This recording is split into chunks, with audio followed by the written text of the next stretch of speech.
तर आम्ही चाललो होतो आज बाहेर फिरायला. तर कुठे चाललो चला सांगतोच पुढं. आज होता रविवार आणि बबड्याला म्हटलं चल मला बाहेर घेऊन. आता तुम्ही मला असं म्हणाल की रविवारची काय सारखी सारखी फिरायला जाते.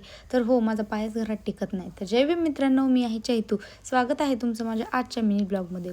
तर इकडं बबड्याला म्हटलं चल व्हिडिओमध्ये येतो तर कधी येत नाही, कारण तो नेहमी लाजतो. पण आज त्यांनी न लाजता हाय हॅलो केलं. तर फायनली असं जायला निघालो. त्यांनी घातला होता नवीन शर्ट आणि त्याच्या शर्टवर माझ्या असे लिपस्टिकचे डाग बघून मलाच भीती वाटत होती की जर हे त्याला समजलं तर ओरडेल की काय. तर तो नाही ओरडला, ते मला भारी वाटलं. आणि फायनली आम्ही निघालो. तर आज आम्ही दोघं नव्हतो, आज माझी बहीण पण माझ्यासोबत होती, कारण तिलाही घरी बोर होत होतं. आणि मी तिला म्हटलं चल आपण तिघंजणं जाऊन कुठंतरी फिरून येऊ. त्याच्यामुळं आम्ही सिंहगडला जायचा प्लॅन केला. आता सिंहगडला तर मी फर्स्ट टाईमच जाणार होते, याच्या आधी तर कधी मी गेले नाही. तिथे गेली, फायनली हे असं वातावरण बघून खूप भारी वाटत होतं. अर्ध्यातच गेलो आणि फोटो वगैरे काढले, कारण पूर्ण गड चढायची काही माझी हिंमत होत नव्हती. पण एवढ्या लोकांची गर्दी बघून खूपच भारी वाटत होतं. मग गेलो, असे सगळ्यांनी चहा घेतला, चहा बिस्किट खाऊन घेतलं आणि एवढं भारी वातावरण झालं होतं.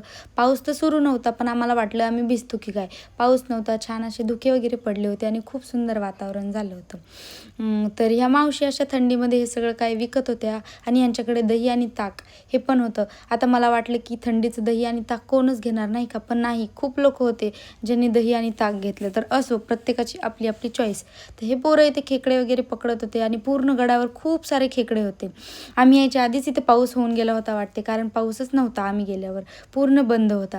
आणि छान असे धुके वगैरे पडले होते, खूप छान वाटत होतं. त्याच्यानंतर मग मला काय जास्त चढणं नाही झालं, तर आम्ही अर्ध्या रस्त्यातच बसलो होतो आणि तिथे हे माकड दिसले. तर मला हे बबड्या आणि माझी सिस्टर अशी चिडवत होते की तुमच्या दोघांमध्ये फरक काय. आता मी माकड आहे का सांगा बरं तुम्हीच. तर असो, ह्यांची मस्ती मजाक चालूच होती. आणि ह्याला म्हणलं चल माझी छान क्लिप घे, तर हा म्हणलं तू नीट ये. म्हणलं नीट वगैरे येत नाही, अशीच चालत येते. तर तो म्हणला ठीक आहे मग जाऊ दे, अशीच घे.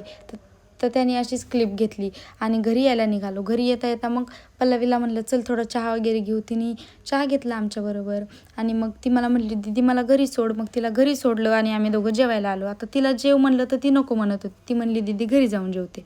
मग इकडे जेवायला आलो आणि तेच आपलं नेहमीचं शेजवान राईस, लॉलीपॉप हे ते घेतलं आणि घरी आलो. घरी यायला एवढा उशीर झाला होता आणि एवढा कंटाळा आला होता की लगेच घरी जाऊन पडले. तर असा होता माझा आजचा मिनी ब्लॉग. बाय.